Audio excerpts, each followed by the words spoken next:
Olá, meu nome é Luciane, apresento análise de narrativas de trajetória de aprendizagem em coautoria com o professor Carlos Roberto Jamil Cury, do Programa de Pós-Graduação da Universidade Católica de Minas Gerais.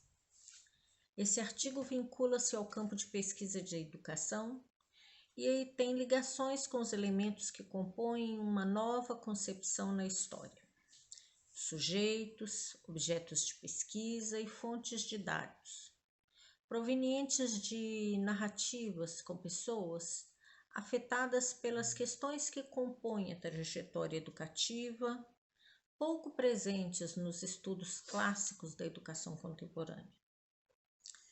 É uma das tarefas da fase piloto dos estudos doutorais, que realizei entre 2017 e abril de 2020, sob orientação do professor Cury.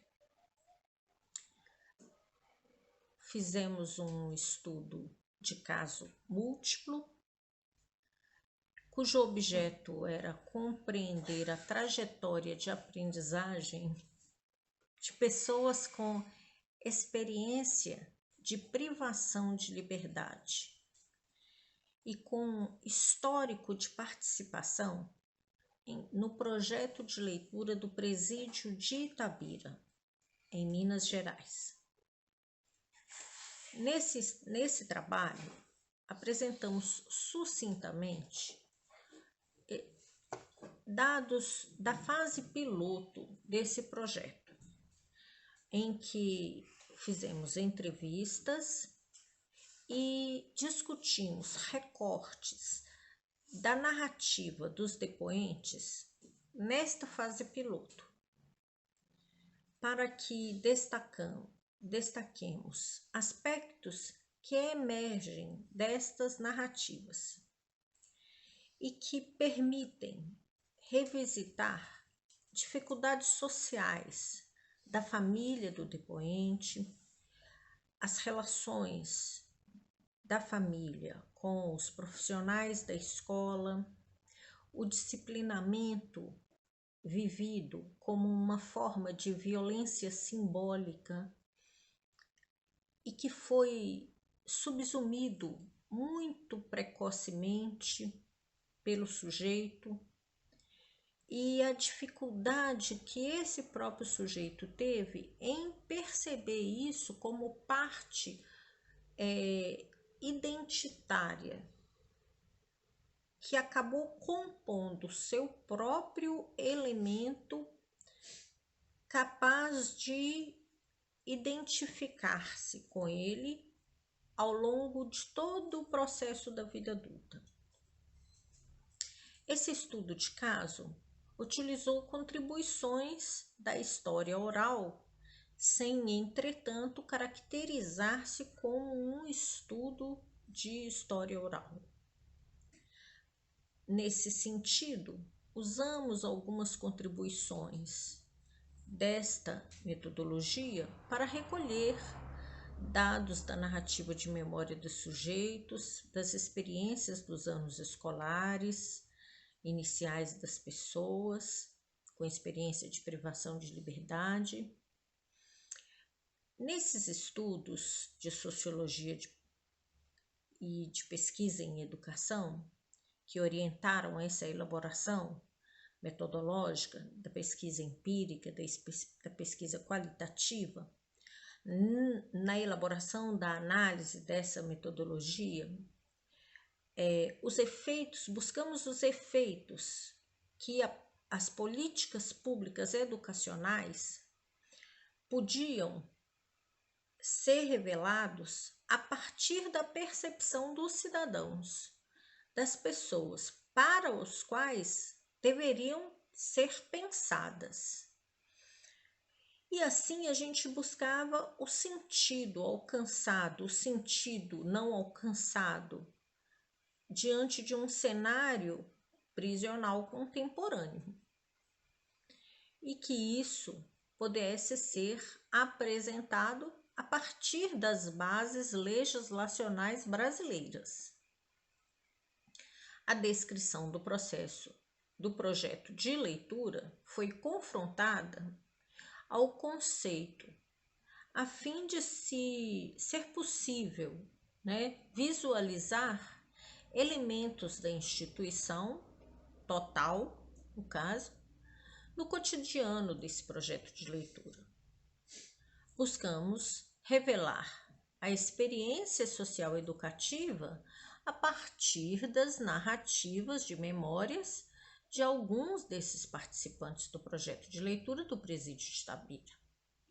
Então, nesse sentido, o passado que era evocado, porque a investigação ouve as pessoas com as suas experiências de liberdade e a partir da narrativa dessas histórias e das suas trajetórias, ela permite compor a identidade dos sujeitos, ressaltar as suas subjetividades, verificar a aplicabilidade das políticas públicas, compor as dimensões cotejadas na pesquisa.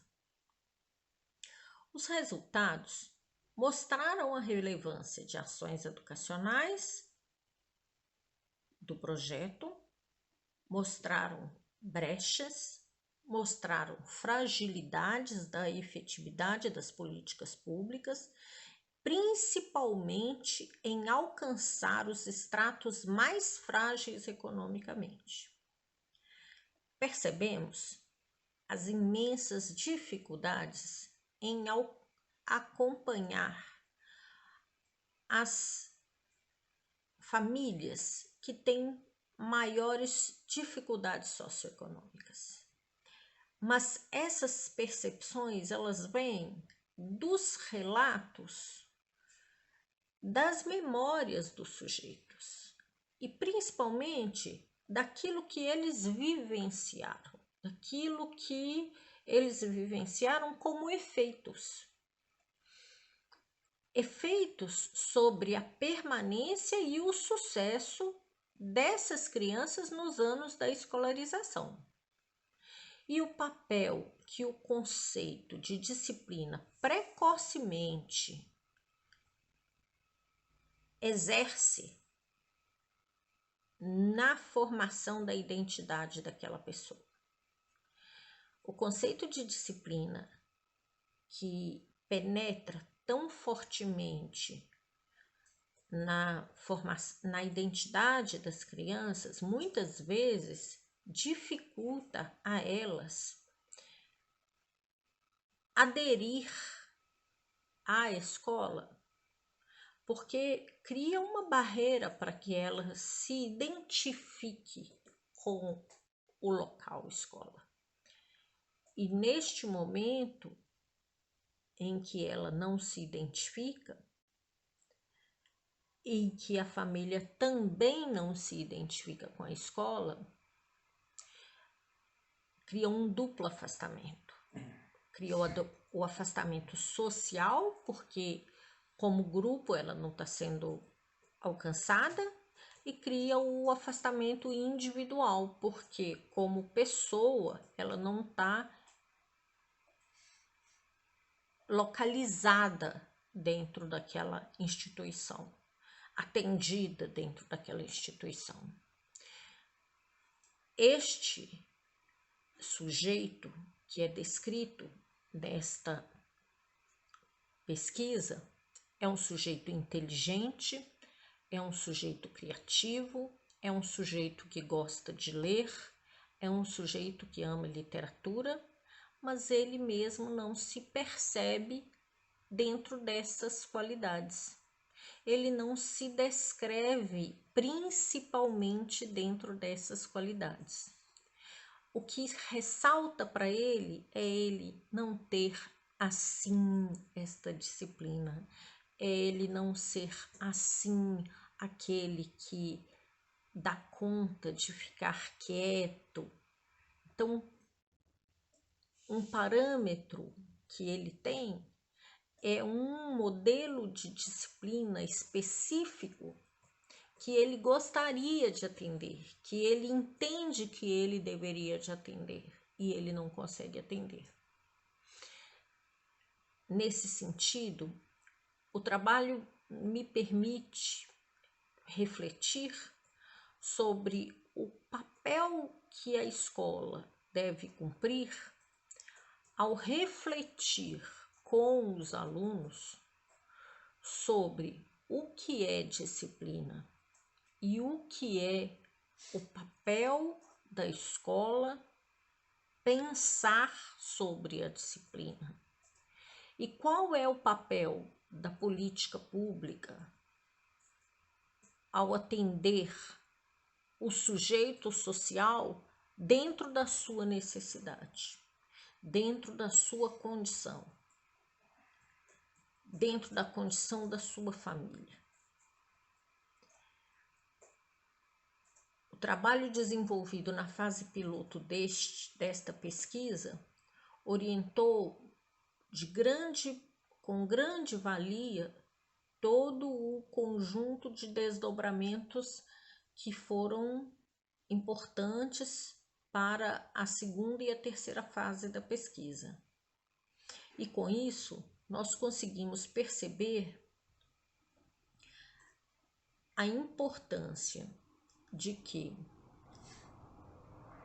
o ajustamento entre o foco de cada uma das ações das políticas públicas nos grupos para os quais ela se focaliza precisa de estar bem delimitado em todos os níveis, desde o nível da proposição até os níveis mais locais de atuação. Eu agradeço a todos, principalmente aos sujeitos depoentes da pesquisa, ao orientador desta tese, Dr. Carlos Roberto Jamil Cury, e aos professores que participaram de uma ou de outra forma da elaboração desta tese.